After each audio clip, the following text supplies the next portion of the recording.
Hello मेरे English सीखने वाले योद्धाओं, आप लोग कैसे हैं। आप लोग बार बार एक कंप्लेन करते हो कि इंग्लिश कैसे सीखें, इंग्लिश कैसे सीखने आएगी।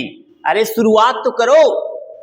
आओ हम आपके साथ शुरुआत करने वाले हैं और आपको बताने वाले हैं आप अंग्रेजी कैसे सीखोगे, कैसे बोलना सीखोगे, कैसे पढ़ोगे और उसका अर्थ निकालना सीखोगे। तो आइए हम शुरुआत करते हैं इसकी और इसको बाकायदा देखिए। आइए तो आज हम बेसिक इसका देखेंगे, use of this, that, these और दोज। हम इसको देखेंगे बाकायदा और इजी वे में समझेंगे और कैसे हल करना है। छोटे बच्चे अक्सर कंफ्यूज होते हैं, छोटे क्या बड़े भी कंफ्यूज होते हैं, लेकिन आइए हम इसको इजीली हल करते हैं। तो आइए, दिस मीन्स क्या होता है? दिस मीन्स होता है यह, और दैट मीन्स वह। और ये दोनों क्या होता है? दिस और दैट दोनों क्या होता है? एक वचन होता है। एक वचन की अंग्रेजी क्या होती है? सिंगुलर। क्या होती है? सिंगुलर। सिंगुलर मीन्स क्या होता है? एक वचन। अब आइए, दीज, दीज मीन्स क्या होता है? ए भी होता है और ए सब भी होता है। और दोज मीन्स वे और वे सब। ये क्या होते हैं? बहुवचन। बहुवचन की अंग्रेजी क्या होती है? प्लूरल होती है। क्या होती है? प्लूरल होती है। अब एक तो क्लियर हो गया मामला कि दिस और दैट का प्रयोग हम एक वचन कर्ता के लिए करेंगे और दीज और दोज का प्रयोग बहुवचन कर्ता के लिए हम यूज करेंगे। अब आइए, इसके लिए कुछ रूल्स हैं, इसको ध्यान से समझना जरूरी है, आप लोग मिस्टेक कर सकते हो। अब देखिए, नोट वन। नोट वन का मतलब रूल वन क्या है? दिस और दीज, इनका प्रयोग कोई वस्तु नजदीक हो यानी निकटता का मामला हो तो उसके लिए हम किसका प्रयोग करेंगे? दिस का और दीज का। अब देखें, दैट और दोज, दैट और दोज का प्रयोग किसके लिए करेंगे? हम दूरी के लिए करेंगे। जब दूरी का बोध होगा तो हम दैट और दोज का प्रयोग करेंगे। जैसे कोई वस्तु दूर हो, तो ये बात माइंड में रखिए। अगला देखें, हम इसको दिस और दैट, दिस और दैट के साथ हम कौन सा वर्ब इस्तेमाल करेंगे? सिंगुलर वर्ब का प्रयोग करेंगे और सिंगुलर नाउन का प्रयोग करते हैं। अगला देखें, हम थर्ड क्या कहता है? दीज और दोज, दीज और दोज के साथ प्लूरल वर्ब, प्लूरल वर्ब का मतलब होता है बहुवचन की क्रिया, तथा प्लूरल नाउन, प्लूरल नाउन का तात्पर्य होता है बहुवचन का कोई भी हो सकता है ऑब्जेक्ट, उसका हम प्रयोग करेंगे। तो आइए हम इसमें कुछ वाक्य मैंने दिया है, इसको हल करते हैं। तो पहले हम इसके स्ट्रक्चर को समझेंगे। स्ट्रक्चर हमारा क्या कहता है? ये हमारा रूल है, इसको माइंड में रखिए। पहले दिस और दैट यूज करेंगे क्योंकि हम एक वचन को पहले समझा रहे हैं, हम सिंगुलर को समझा रहे हैं, उसके बाद हम प्लूरल को समझाएंगे। तो दिस और दैट हम पहले यूज करेंगे, उसके बाद उसके साथ हम क्या रखेंगे? वर्ब जो होगी हमारी सिंगुलर में आएगी यानी इज रखेंगे। उसके बाद नाउन के अकॉर्डिंग ए और एन का प्रयोग हम करेंगे। तो आइए हम पहला वाक्य देखते हैं। यह एक किताब है। क्या है? यह एक किताब है। तो यह एक किताब है तो क्या करेंगे? दिस इज, एक किताब की अंग्रेजी क्या होती है? A book. This is a book. इस तरह से हमने पहले वाक्य को हल किया, यानी यह एक किताब है यानी दिस इज ए बुक। ऐसे वीडियो हमने और भी पढ़ाकर आपको हम बता चुके हैं यूट्यूब पे, आप जाइए हमारे चैनल को देखिए, वहां पे इस तरह के और डिटेल में हम समझाए हुए हैं। वह एक कुत्ता है। जब कोई वस्तु दूर हो तो हम क्या करते हैं? उसके लिए क्या प्रयोग करते हैं? दैट। आप ध्यान से देखिए, जब कोई वस्तु दूर होगी तो उसके लिए हम क्या प्रयोग करेंगे? दैट का प्रयोग करेंगे। दैट इज, दैट इज एक कुत्ता, एक कुत्ता की अंग्रेजी क्या होगी? A dog. That is a dog. अब इसको देखें हम, यह एक चाकू है। यह एक चाकू है। चाकू की स्पेलिंग बताइए, चाकू किसके माने होता है? नहीं पता? अच्छा चलिए इधर देखते हैं। यह एक चाकू है तो क्या हो जाएगा? दिस इज, अब एक चाकू की अंग्रेजी बतानी है तो एक के लिए हो जाएगा ए, और चाकू का अंग्रेजी होती है नाइफ। नाइफ मीन्स क्या होता है? चाकू। दिस इज अ नाइफ, यह एक चाकू है। यहां देखिए, जब कोई वस्तु दूर होगी तो क्या करेंगे? वह एक लोमड़ी है। लोमड़ी की अंग्रेजी फॉक्स। ओके ओके ओके, वह एक लोमड़ी है। That is a fox, that is a fox, वह एक लोमड़ी है। इस चीजें आपको समझ में आ रही होंगी क्योंकि बहुत आसान है, लेकिन आसान चीज भी लोगों को नहीं आती है। सबसे बड़ी बात यह है क्योंकि आप लोग पढ़ते ही नहीं हो। अगला वाक्य देखिए, यह एक संदूक है।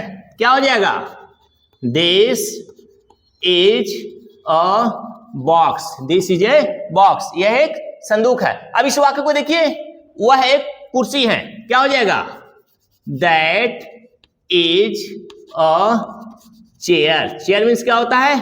कुर्सी। अभी और एग्जाम्पल और भी हम इसके बाद देखते हैं, आइए आगे बढ़े, आइए भी इन वाक्यों को देखते हैं।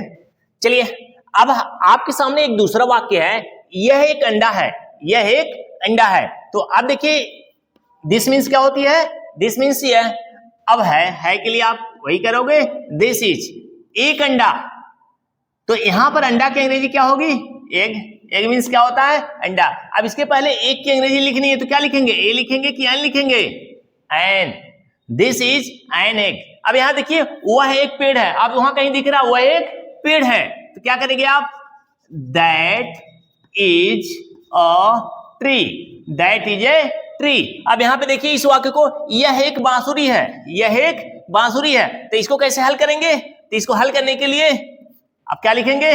This, this is, this is. अब एक बांसुरी है, एक बांसुरी के लिए आप क्या करेंगे? ए। फ्लूट, फ्लूट मीन्स क्या होता है? बांसुरी, FLUTE। This is a flute, यह एक बांसुरी है। अब देखिए वह एक स्कूटर है, अब देखिए कहीं खड़ा है, रखा हुआ है, तो क्या हो जाएगा?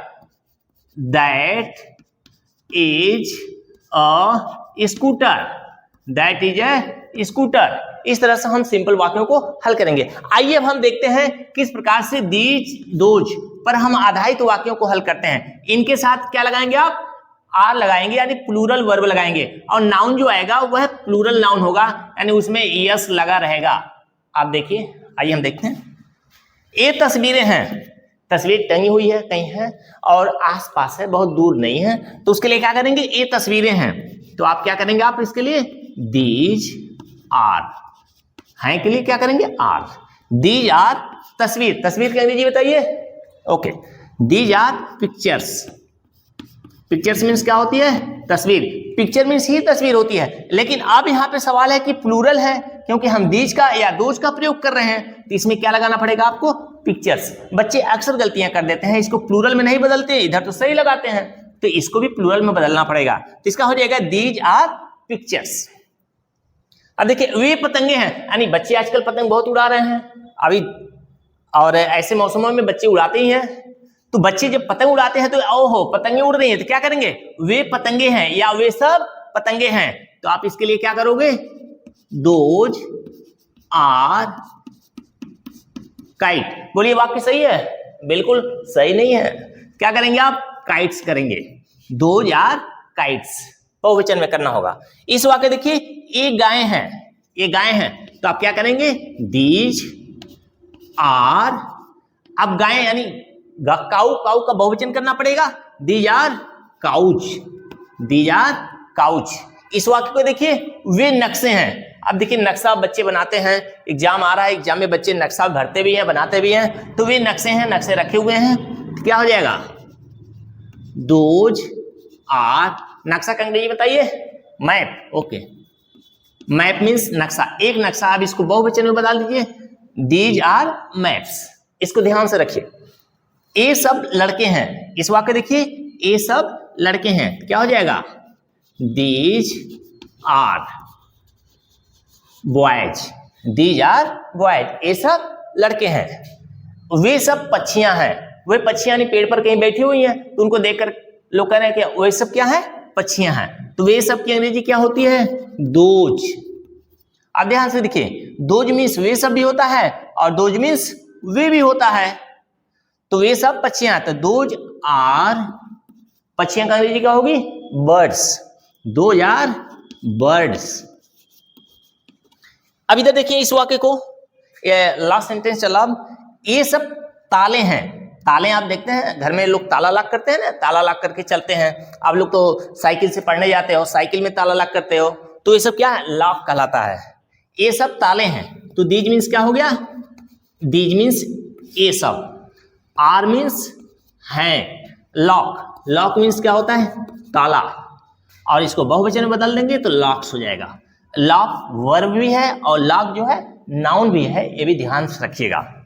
अब देखिए वे सब किसान हैं। अब किसान भाई खेतों में काम कर रहे हैं, तो उनको देखा जा रहा है, वे सब किसान हैं जो खेतों में काम कर रहे हैं, तो वे सब की क्या अंग्रेजी होगी? दोज। दोज मीन्स वे सब। आर मीन्स हैं, क्या है? किसान यानी फार्मर्स, 2000 फार्मर्स। इस तरह से हमने इन वाक्यों को हल किया और आपको मैंने बाकायदा कोशिश की समझाने की दिस, दैट और दीज, दोज, किस प्रकार से दीज पास के लिए और दोज दूर के लिए इस्तेमाल होता है। इस तरह से मेरे प्यारे बच्चों, आज की एक छोटी सी क्लास समाप्त होती है। आपसे एक रिक्वेस्ट है, अगर आपको जरा सा भी वीडियो अच्छा लगा हो तो आप इसके लिए लाइक और सब्सक्राइब करिए। फिर मिलते हैं आपसे नेक्स्ट वीडियो में। Bye bye.